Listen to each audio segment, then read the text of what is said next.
exercise 914 deals with transactions related to intangible assets.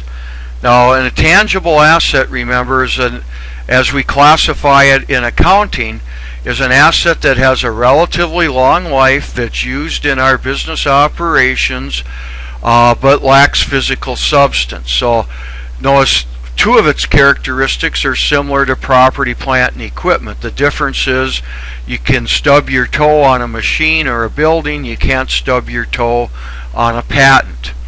So if we take a look on January 2nd, we bought a patent for $300,000. That's an asset because it provides future economic benefit. At the end of the year, though, notice it's got a limited life. The limited life is 5 years, so we're going to want to take some of that cost as expense. So we're going to take $60,000 of expense on that patent during the year.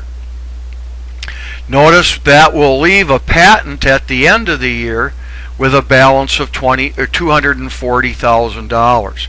So if I did a balance sheet at the end of the year, which you're asked to do here in Part C, the patent would be shown at $240,000. Now it says that we had purchased some goodwill.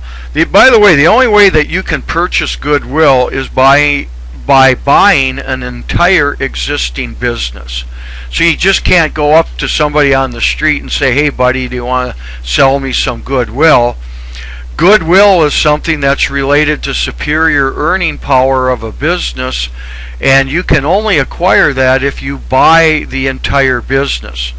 And this 360 would be the amount that we paid for that business in excess of the fair value of that business's net assets. Now, goodwill is assumed to have an indefinite life. We've had assets with indefinite lives before, land. Remember, we didn't depreciate land because it had an indefinite life. We do not amortize goodwill for the same reason. If we do a balance sheet at the end of the year, as in Part C, goodwill will still be shown at $360,000. We bought a franchise on July 1st for $540,000. That represents an asset. In this day and age, because of national advertising, there's lots of franchises around.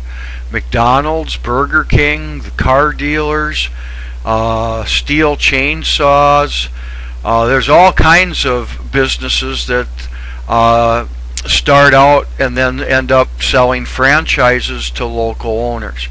Now notice this franchise is only good for 9 years, and after that time they have to pay another fee if they want to continue to use the McDonald's name or the Burger King name, etc.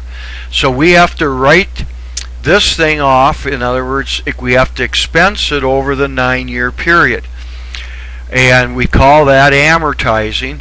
So if I take 540 and divide it by 9, I get 60,000. But you got to be a little careful here. Notice you only have a half a year that we've used this franchise, so our amortization is 30,000.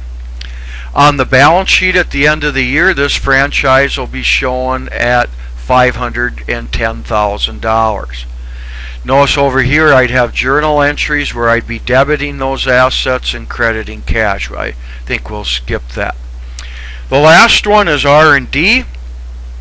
This is where we're trying to develop really our own patents, and we take a very conservative approach to this under current GAAP, and we take and expense that R&D as it happens, even if ultimately this results in something that's a viable patent.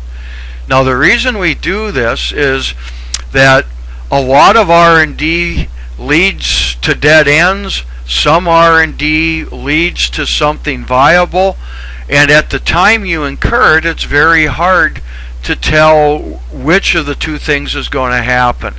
So FASB, remember the group that develops GAAP, said, let's take a very conservative approach to this, and what we're going to do here is just expense all this R&D as we incur it. A lot of people don't like that because a lot of people believe some of these costs will lead to a viable patent. Therefore, some of these costs have future economic benefit and should be capitalized.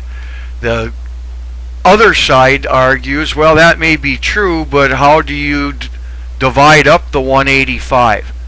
How do you divide those costs between what might be viable and what not be viable? And they're just afraid that people would do it in an arbitrary manner. So there's a little discussion of intangible assets.